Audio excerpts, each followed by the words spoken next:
Bueno, avanzamos hasta acá, hasta el año 2013, en donde vamos a explicar esta cuestión. Tal vez no se acuerden, pero por estos años hubo un gran incremento del movimiento del yihadismo islámico en Medio Oriente, ¿no? Acuérdense que el norte de África, en el Instituto Internacional, nosotros lo estudiamos como parte de Medio Oriente, precisamente porque toda parte del norte de África son países musulmanes, o en algunos casos son dictaduras islámicas, ¿no?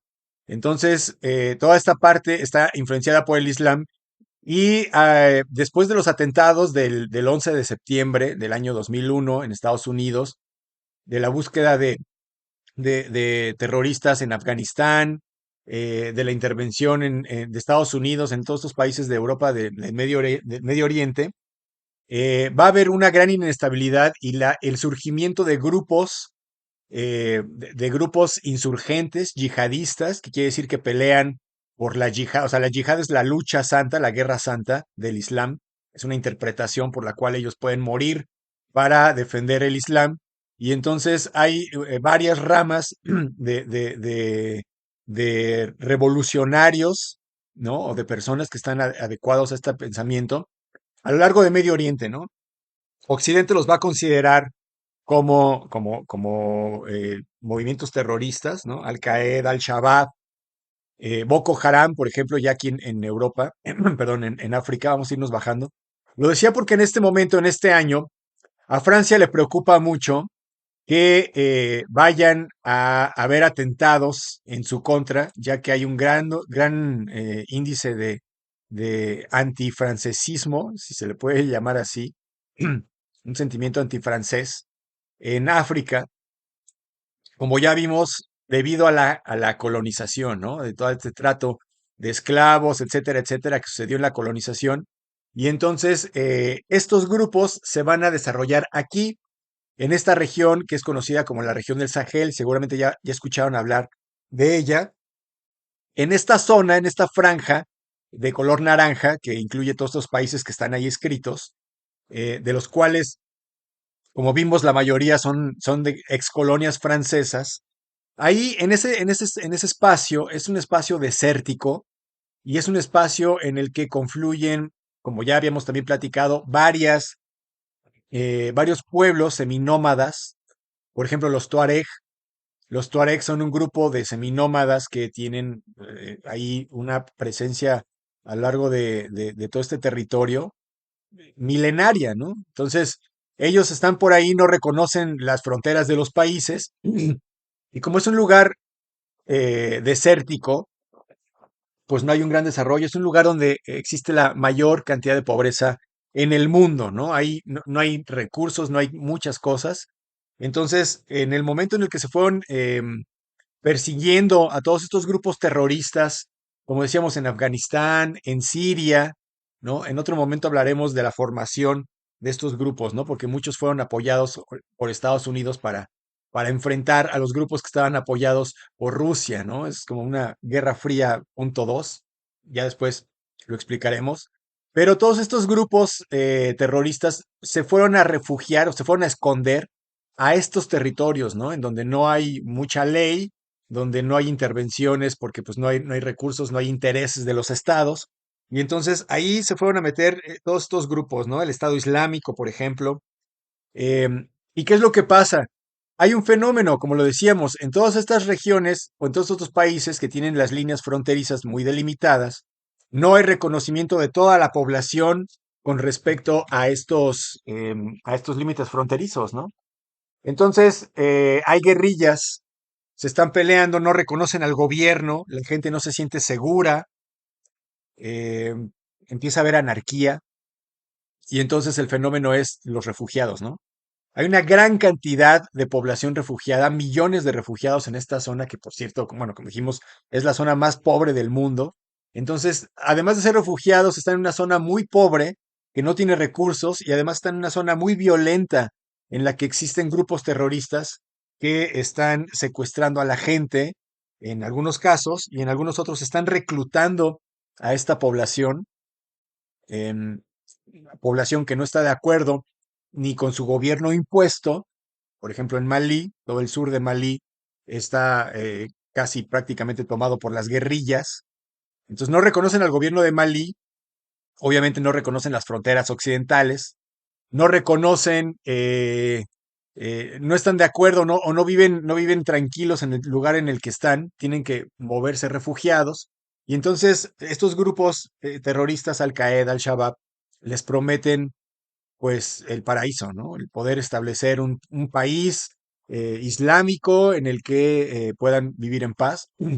Y por eso es que también hay muchos reclutas en la zona, ¿no? Por eso es que se alimentan estos grupos de la gente inconforme de este territorio del Sahel y que va a provocar, como decíamos en 2013, una intervención francesa, primero en Malí, o sea, de Malí se van a pasar a los demás. Primero a Malí fue la operación que se conoció Operación Serval. Es una intervención francesa. Acuérdense que Francia también pues tenía la responsabilidad al mismo tiempo de haber dejado un estado en el momento de la independencia, un estado sólido, y pues nunca lo pudieron lograr, ¿no? Entonces manda soldados Malí en 2013 en la población Serval y unos años después cambia esta operación Serval a ser únicamente en Malí, se despliega por toda la parte del Sahel, ahora se conoce como la operación Barkhane o Barkhane, y ahí están desplegados los militares, ¿no? Van a estar desplegados durante pues, todo el tiempo, hasta apenas este año, hace unos meses se retiraron. Lo que querían, lo que intentaban era, por eso tenemos aquí esta línea de color verde, porque estuvieron presentes a lo largo de todo el tiempo, ¿no? Bueno, aquí está el 2014, me voy a adelantar un poco. Nada más para decirles que su objetivo era el de frenar la expansión de estos movimientos yihadistas, que eran movimientos, bueno, fundamentalistas, ¿no? Que podían cometer atentados terroristas en territorio francés bueno, y atender también un poco a los refugiados, em, y bueno, en general, ¿no?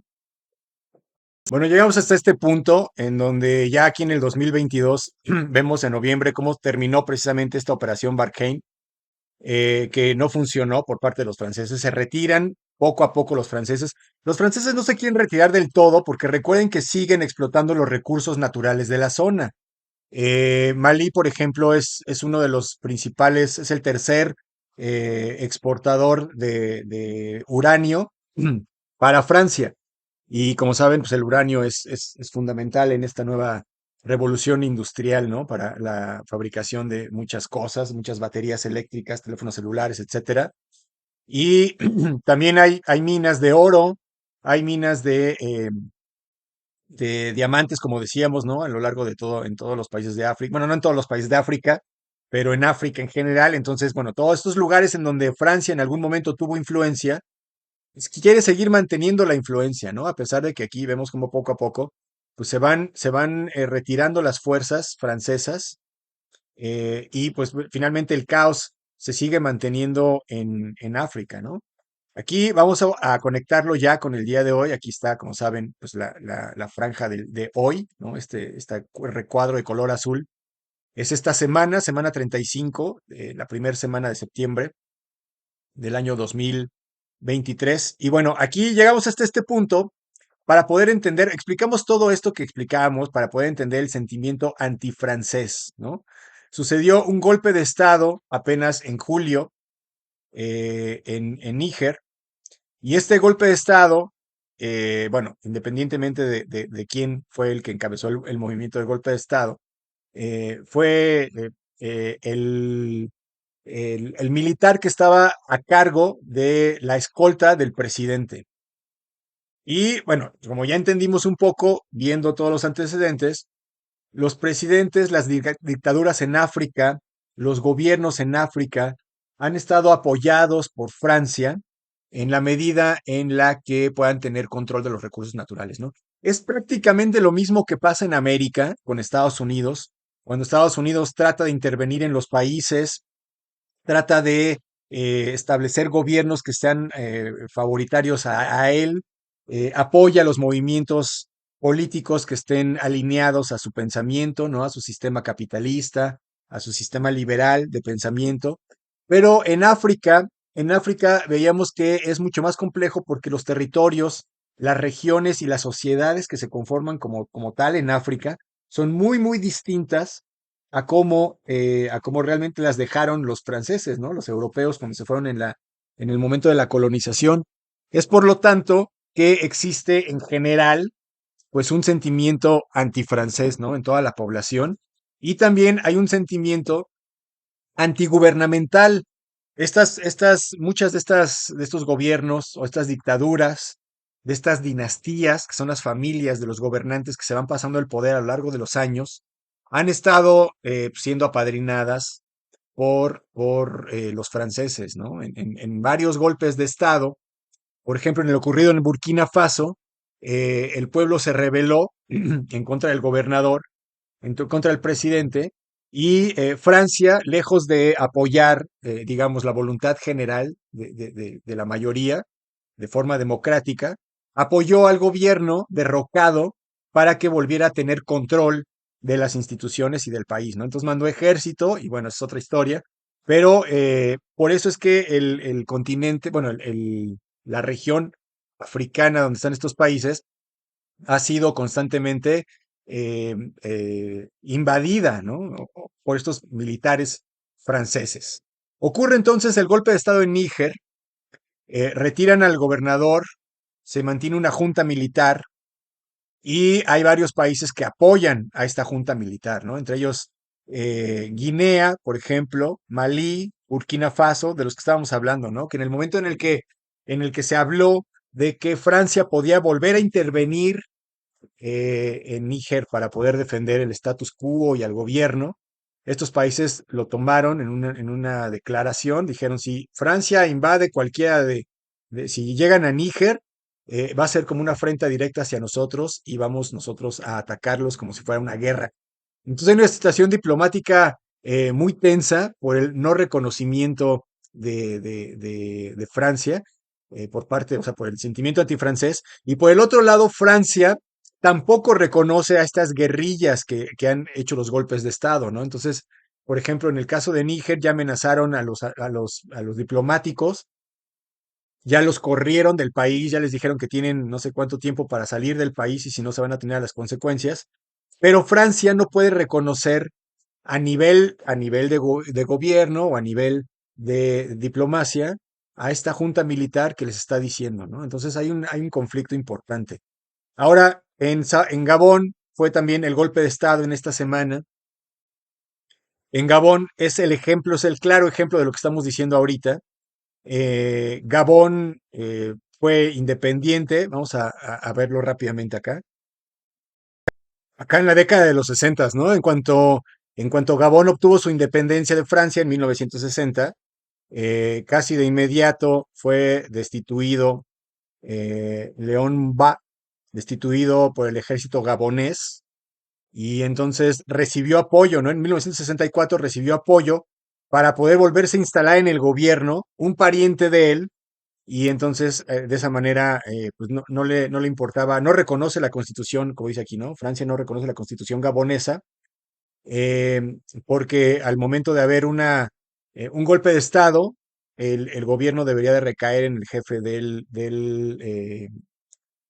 Parlamento y esto no lo reconoció Francia, mandó soldados y restituyeron el gobierno en manos de este señor Omar Bongo, que es el padre del actual presidente o el del actual presidente derrocado de Gabón, Omar Bongo, que es aliado de los franceses, y a partir de ahí, pues viene la dinastía, ¿no? De los Bongo. Este personaje gobernó pues, durante toda su vida, em, influenciado por Francia, eh, cayó en actos de corrupción al explotar los recursos naturales de Gabón y se vio beneficiado él y su familia. Entonces, esta era parte durante todo este tiempo de la inconformidad también de los gaboneses que pues veían a su gobierno a esta dinastía, ¿no? Y a esta dinastía que no se podían quitar, que no se pudieron quitar por años, ¿no? Muere el presidente Omar Bongo en 2009, hasta 2009, y lo sucede su hijo, ¿no? Ali Bongo, aquí está. Y bueno, ya la corrupción que rodeaba a la familia Bongo, pues ya era muy conocida en esta época y pues ya su poder real pues estaba disminuyendo, ¿no? Pero pues digamos que se mantuvo al poder Ali Bongo durante varios periodos de gobierno todavía más adelante. Bueno, y otra vez acá en el presente, pues las elecciones fueron apenas la semana pasada, las elecciones en Gabón, las elecciones presidenciales, en agosto, la semana 34, la semana pasada, y ganó Ali Bongo, ¿no? Otra vez había ganado su tercer periodo presidencial, me parece, y pues la gente ya no estuvo de acuerdo y sucedió el golpe de Estado, ¿no? Ahora, la gente no estuvo de acuerdo, sí, no estaba de acuerdo porque hemos visto muchas imágenes en las que sale el pueblo a vitorear al ejército, etcétera, pero realmente el golpe de Estado lo ejecutó un grupo de élite que es el que estaba protegiendo directamente al presidente. Lo mantienen en arresto domiciliario, pero es un grupo al que finalmente el ejército se sumó posterior al golpe de Estado, ¿no?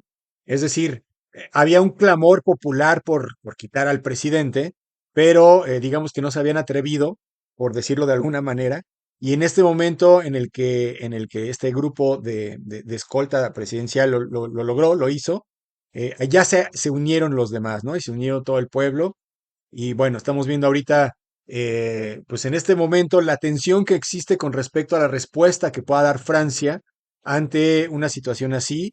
Gabón le otorga, como decíamos, uranio a Francia, es uno de los principales explotadores de uranio en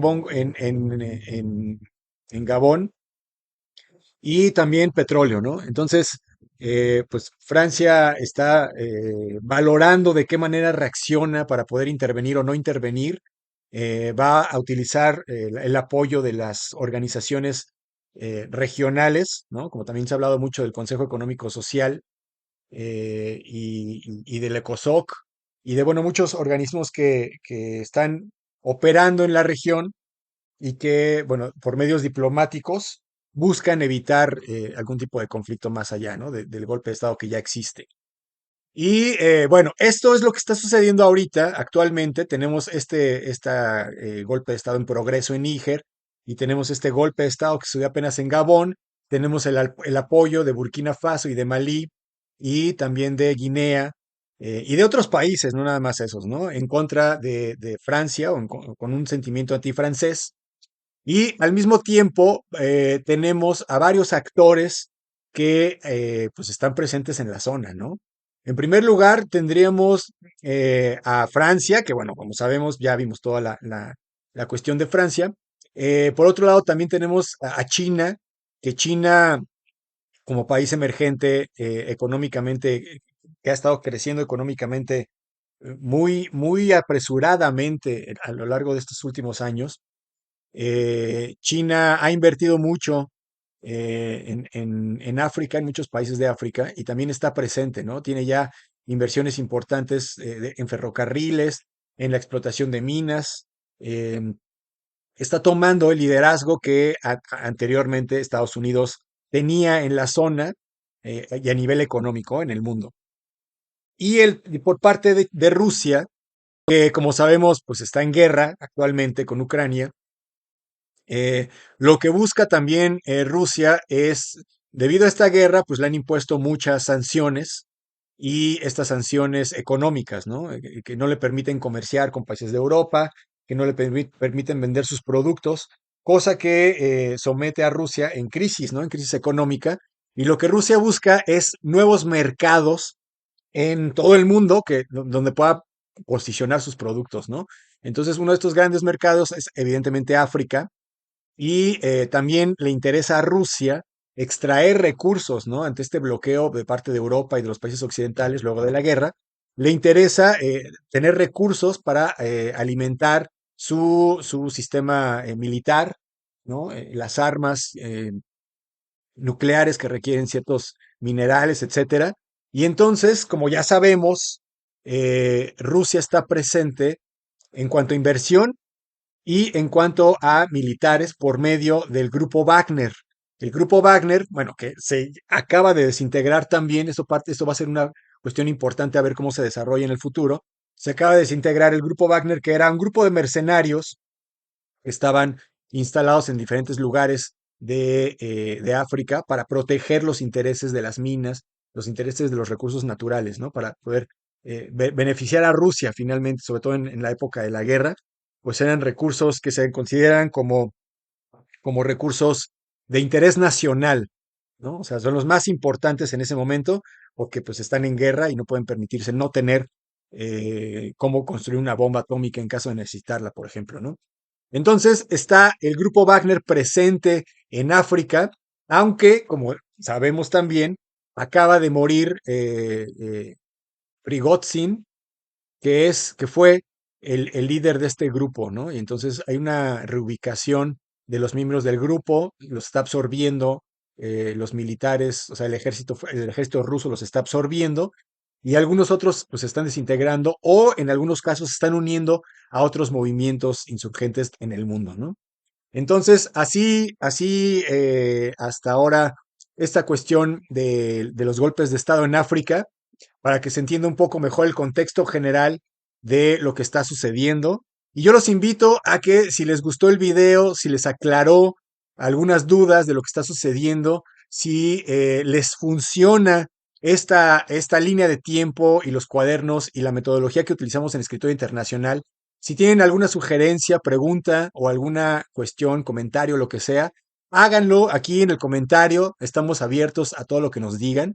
Escritura Internacional lo construimos desde acá, desde adentro hacia afuera y desde afuera hacia adentro. Entonces, los invito a que pregunten, cuestionen, critiquen, etcétera, etcétera. Y les agradezco mucho la atención prestada a este video. Mi nombre es Ludwig Hense y ya saben, nos veremos en el futuro.